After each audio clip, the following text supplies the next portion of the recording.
You've been gone for 4 hours. Maybe it was work, maybe groceries, maybe you just stepped out to get the mail.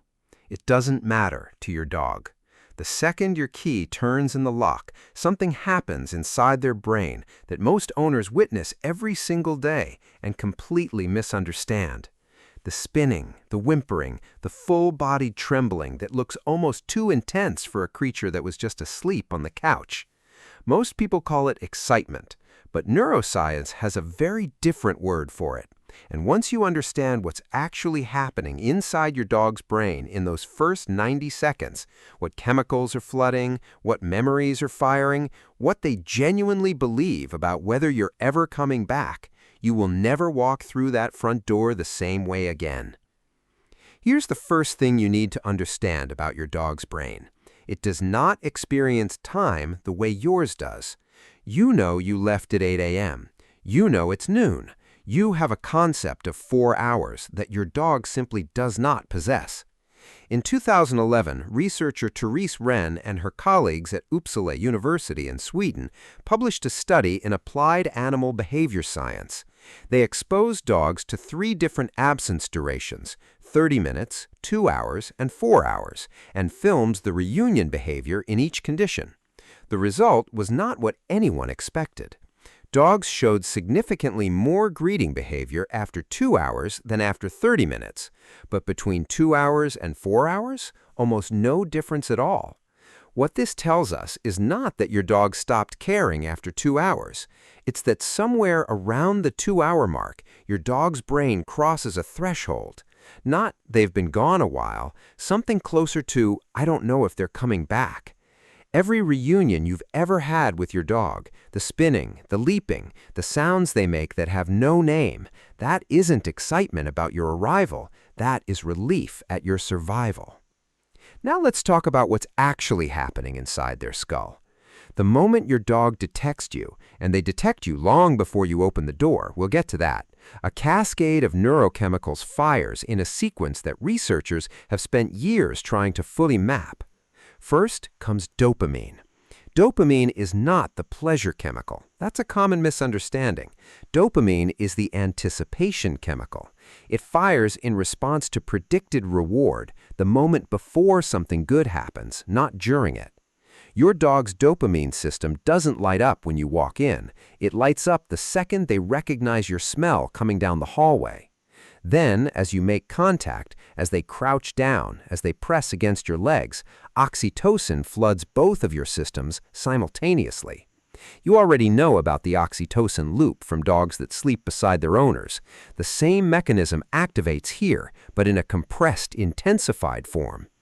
A 2017 study published in Frontiers in Psychology by researcher Marti and colleagues measured cortisol levels in dogs at reunion with their owners versus reunion with a familiar stranger.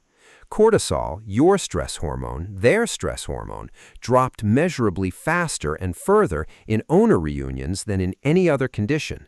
Your arrival is literally pharmaceutical to your dog's nervous system.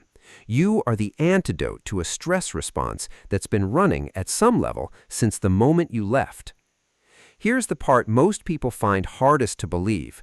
Your dog didn't start reacting when you opened the door. Research on canine olfaction suggests that dogs can detect human scent at concentrations roughly 100,000 times lower than humans can perceive. In practical terms, that means your dog likely detected your presence, your specific scent signature moving through the air toward your home before you were anywhere near the door. Alexandra Horowitz, director of the Dog Cognition Lab at Barnard College, has documented how dogs use scent not just to identify who is approaching, but to build a detailed picture of where you've been, what you've eaten, and what emotional state you're arriving in. Your dog knows you're coming. They know it's specifically you, not a neighbor, not a delivery driver. And in dogs with secure attachment, which, as we've covered, is about 61% of all dogs tested, that recognition triggers immediate anticipatory behavior. The pacing by the door that your family teases them about? That's not random restlessness. That's a dog who has already identified you by scent, already begun the neurochemical preparation for reunion, and is now managing the gap between knowing you're close and the moment they can finally reach you. To truly understand the reunion, you have to understand what came before it. In 2019, researchers Lena Roth and her team at Linköping University published a study in Scientific Reports.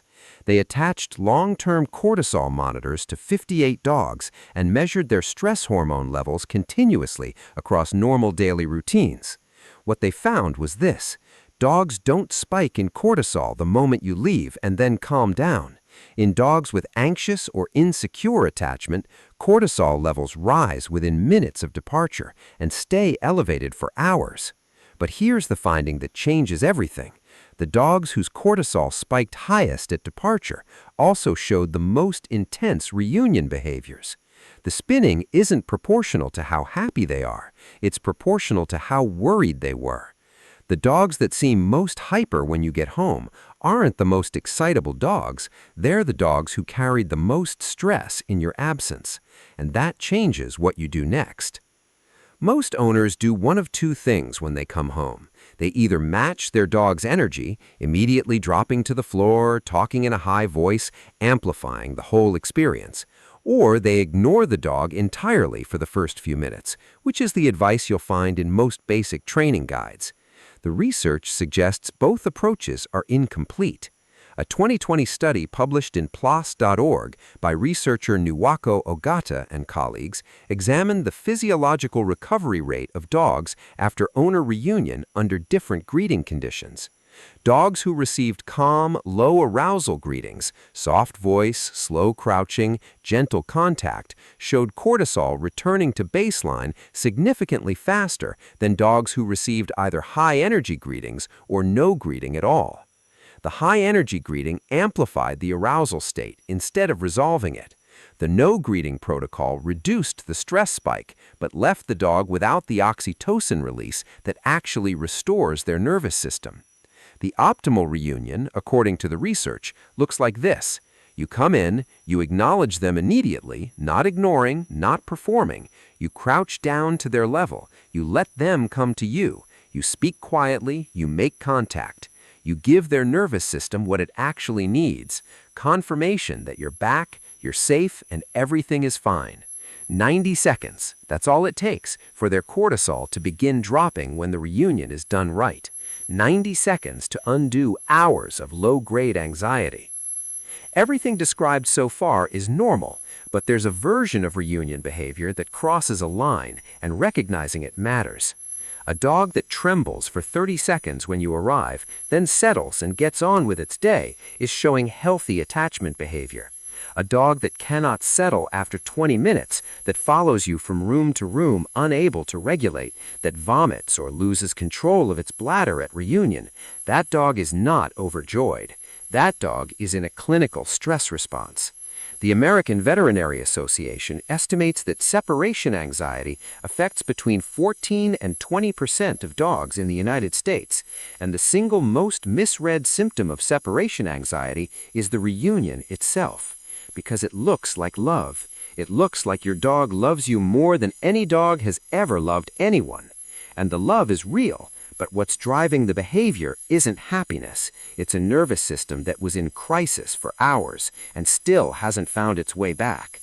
If your dog's reunion behavior has never settled down in the years you've had them, if the intensity has stayed the same or increased, that's worth a conversation with a veterinary behaviorist. Not because something is wrong with your relationship, because your dog deserves to spend the hours you're gone in something other than distress. So the next time you come home, the next time you put your key in the lock and hear the sound from the other side, that specific sound your dog makes that no other dog makes exactly the same way, remember what's actually happening.